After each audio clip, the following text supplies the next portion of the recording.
مسلم شریف کی حدیث ہے، حضرت ابو ہریرہ رضی اللہ تعالیٰ عنہ روایت کرتے ہیں، نبی پاک صلی اللہ تعالیٰ علیہ وآلہ وسلم نے ارشاد فرمایا، اور یہ حدیث قدسی ہے، یعنی اللہ تعالیٰ کا فرمان۔ اللہ تعالیٰ فرماتا ہے کہ بندہ گناہ کرتا ہے، اللہ تعالیٰ فرماتا ہے بندہ گناہ کرتا ہے اور گناہ کر کے کہتا ہے اللہم اغفر لی ذنبی، اے اللہ میرے گناہ کو بخش دے۔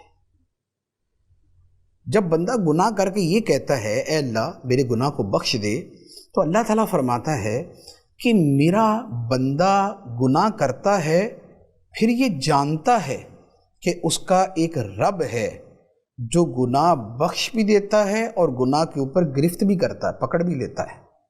یعنی جب بندے نے اللہ تعالیٰ سے بخشش کی دعا مانگی تو اس کا مطلب ہے کہ اس کا خدا پر ایمان ہے کہ اس کا رب ہے، اور اس کا یہ بھی ایمان ہے کہ وہ رب بخش دیتا ہے، لیکن ساتھ میں یہ بھی ایمان ہے کہ وہ چاہے تو پکڑ بھی سکتا ہے۔ اب کیا ہے، اب اللہ تعالیٰ فرماتا ہے کہ بندہ پھر گناہ کرتا ہے، پھر گناہ کرتا ہے اور پھر کہتا ہے اے اللہ میرے گناہ کو معاف کر دے۔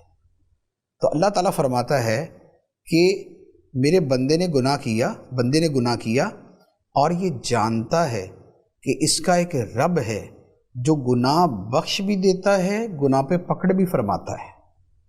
پھر فرمایا کہ بندہ تیسری مرتبہ گناہ کرتا ہے اور تیسری مرتبہ گناہ کر کے پھر کہتا ہے یا اللہ بخش دے۔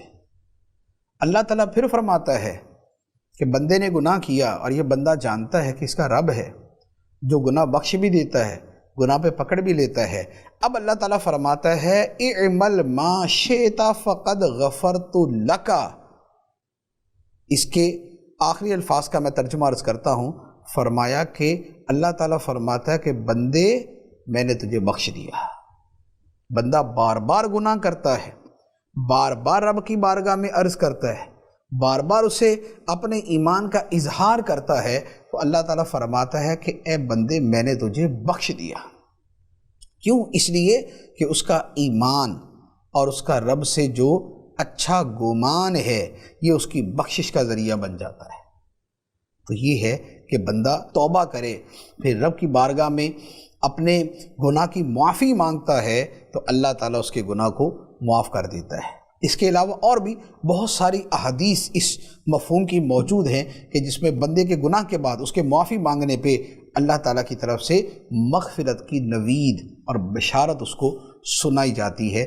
کیونکہ جب بندہ خدا کی بارگاہ میں دعا کے لیے دعا کرتا ہے، مغفرت کی دعا کرتا ہے، تو اس کا مطلب یہ ہوا کہ وہ اپنے آپ کو قصوروار بھی سمجھ رہا ہے، اور وہ یہ بھی جانتا ہے کہ میرا مولا رحمان ہے، رحیم ہے، عفو ہے، غفور ہے، اس کی مغفرت فرمانا اس کی شان ہے، تو میں اس کی بارگاہ میں عرض کر رہا ہوں۔ تو یہ ایمان اور اچھا گمان یہ اس کی بخشش کا ذریعہ بن جاتا ہے۔